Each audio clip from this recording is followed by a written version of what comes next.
پاکستان کی معیشت کے اندر. آپ اس پرفارمنس کو کیسے ایویلیویٹ کریں گے؟ پچھلے ایک کیلنڈر ایئر رہا ہے جب سے گورنمنٹ آئی ہے, آپ کے نزدیک پرفارمنس کیسی رہی ہے معاشی طور پر اس حکومت کی؟ بسم اللہ الرحمن الرحیم. دیکھیے, اس وقت جو ہمارے سامنے جو تصویر ہے معاشی حالات کی, وہ ملی جلی ہے. یقیناً ہماری حکومت کو اس بات پہ کامیابی ہوئی ہے کہ افراط زر کی رفتار کم ہوئی ہے, مگر قیمتیں کم نہیں ہوئی ہیں, رفتار کم ہوئی ہے. اور ماشاءاللہ اب تو یہ سنگل ڈیجٹ پہ آ گیا ہے آپ کا ریٹ آف انفلیشن, تو یہ ایک لحاظ سے کافی سکسیسفل ہے اس لحاظ سے. مگر دوسری طرف آپ یہ دیکھیے کہ جو شرح نمو ہے پاکستان کا وہ بہت گر چکا ہے. پچھلے سال 2.5%, اس سال کے پہلے کوارٹر میں 1% بھی نہیں ہوا. صنعتی پیداوار میں کمی آ گئی ہے, اور جو لیٹسٹ فگر آیا اس میں 3% کمی ہے پروڈکشن میں. اور بے روزگاری کا پیمانہ جو ہے وہ آسمان تک چڑھ چکا ہے. پاکستان بیورو آف اسٹیٹسٹکس نے سینسس میں جو ہوا ہے 2023 میں, اس میں امپلائمنٹ کو بھی انہوں نے میجر کیا ہے, اور یہ بتایا ہے کہ افسوس کی بات یہ ہے کہ آپ کا جو بے روزگاری کا پیمانہ ہے وہ 22% تک جا چکا ہے, تاریخ کا سب سے بلند لیول. اوکے.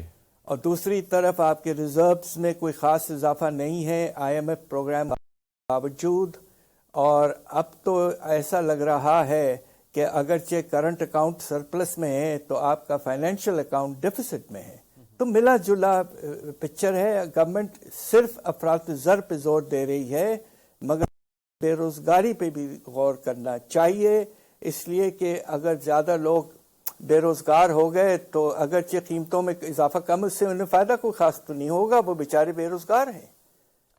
یہ ہے مکس پکچر, یہ بڑی مکس پکچر, بڑی وائٹل بات آپ نے فرمائی ہے. ابھی ایک چیز سر, یہ جس طرح سے پرفارمنس رہی ہے کچھ حد تک ایک ملا جلا آپ نے کہا, کوئی ایسی چیز, کیونکہ گورنمنٹ کا تو یہ by and large finance ministry سے یا اوور آل جو پکچر ہمیں پرائم منسٹرز آفس سے ملتی ہے وہ یہی کہ جی بڑا اپ ہل ٹاسک تھا, ہم نے بہت اچیو کر لیا, اور باقی ہمارا آگے ہمارا جو ٹرینڈ ہے وہ ذرا بہتر ہوگا. لیکن ریئلسٹکلی اسپیکنگ, جس طرح آپ نے ابھی فرمایا کہ 22% پر آپ کی اگر بے روزگاری پہنچ گئی ہے, اور یہ گورنمنٹ کے اسٹیٹڈ فگرز ہیں, سو آپ کو گروتھ یا اوور آل جو اگر مائکرو اکنامک فگرز کی طرف ہم جاتے ہیں اس میں کوئی بہتری نظر آتی ہے, یا یہ ایک لمبا سپین چاہیے میجر ریفارمز کو کرنے میں, امپلیمنٹ کرنے میں؟ دیکھیے, یہ بھی آپ غور کیجئے کہ ہماری جو پاکستان بیورو آف اسٹیٹسٹکس نے جو پچھلے سال کے اعداد و شمار انہوں نے پبلش کیے انویسٹمنٹ کے بارے میں, مجھے اس بات پہ بھی بڑا افسوس ہے کہ پاکستان میں صنعتی شعبے میں جو ریئل لیول آف انویسٹمنٹ ہوئی ہے پچھلے سال 2023-24 میں, وہ 25 سال پہلے سے بھی کم ہے. یہ حال ہے آپ کا. تو پلیز ہمیں گزارش یہ ہے حکومت سے کہ آپ ایک بیلنس پکچر پیش کریں. یقیناً سٹیبلائزیشن کی حد کی طرف موو کیا ہے پاکستان, مگر اس وقت ہمارا جو نظام ہے اس میں کوئی ایک طرح سے آگے بڑھنے کی انڈیکیشنز بہت کم نظر آ رہے ہیں. گروتھ ریٹ بہت کم ہے اس وقت. آپ کا growth rate inflation growth rate سے بھی کم ہو چکا ہے. تو لہٰذا ایک بیلنس پکچر پیش کرنا چاہیے. IMF سے بات چیت جب ہوگی, IMF نے 3.5% کے لگ بھگ گروتھ ریٹ ٹارگیٹ کیا تھا اس سال کے لیے. آپ نے پہلے کوارٹر میں مشکل سے 1% حاصل کیا, تو IMF سے کہنا چاہیے کہ ہمیں آپ سپورٹ کریں تاکہ ہم اپنے لوگوں کو کم از کم 3.5% گروتھ تو بتائیں اور بے روزگاری میں کچھ کمی لائیں. یہ اس طرح کا نیگوشیٹنگ پوزیشن ہونی چاہیے پاکستان کی. ایک سوال جو کہ بہت زیادہ ریلیٹ کر رہا ہے وہ ہے پاکستان کے ریئل اسٹیٹ سیکٹر کے ساتھ. اوور ٹیکسیشن کی گئی, یہ کیا ہوا؟ اوبیسلی آپ بہتر اس پہ ریفلیکٹ کر سکتے ہیں, بٹ شاید یہ بھی ایک چیز پائپ لائن میں ہے اور گورنمنٹ کہہ بھی رہی ہے کہ نہیں ہم IMF سے بات کریں گے کہ بہت سارے جیسے کیپٹل گینز ٹیکس ہے، بہت ساری ایسی چیزیں ہیں جو اوور ٹیکسیشن ہے، اس کو ختم کیا جائے. یہ ہوگا سر یہ چیز نیگوشیٹ کرنا ود دی IMF؟ بات دراصل یہ ہے کہ ہمارا real estate sector under taxed ہے، اوور ٹیکس نہیں ہے. کوئی 6 ٹیکسز ہیں اور آپ کو سن کے شاید حیرت ہوگی کہ total collection provincial plus federal from real estate Pakistan میں صرف 0.2% GDP کا ہے. نان کلیکشن کا مسئلہ ہے. اور اس وقت آپ کو سن کے یہ بات کی بھی حیرت ہوگی کہ پچھلے سال انویسٹمنٹ جو ہے ریئل اسٹیٹ میں وہ انڈسٹری سے 2.5 گنا ہو چکا ہے. 10-15 سال پہلے twice that of property investment. آج یہ پراپرٹی کی طرف انویسٹمنٹ کر رہے ہیں اس لیے کہ انڈر ٹیکسیشن ہے اور انڈسٹری ہوپلیسلی اوور ٹیکسڈ ہے. تو یہ سب باتیں سراسر غلط ہیں. ہم تو ریسرچ کے لوگ ہیں and I'm willing to establish these figures formally if asked to do so. بہت شکریہ جناب حفیظ پاشا صاحب ہمارے ساتھ موجود تھے. ایک ریئلسٹک پکچر انہوں نے دی، خاص طور پر جو ان امپلائمنٹ کے فگرز ہیں جو کہ حکومت کے بتائے ہوئے فگرز ہیں وہ الارمنگ ہیں، اور کیا حکومت سکسیسفل پرفارمنس ریویو کروا پائے گی اور ایک ریئلسٹک پکچر IMF کو دے پائے گی. امپورٹنٹ باتیں ہیں اور ایک ریئلسٹک پکچر اور ایک بیلنس پکچر پاکستان کے عوام کو بھی دکھانی چاہیے پاکستان کی معیشت کے حوالے سے. تمام باتیں ہوئی. پروگرام آپ نے دیکھا، اس کا فیڈ بیک ضرور دیجیے گا. انشاءاللہ کل پھر ملاقات ہوتی. خدا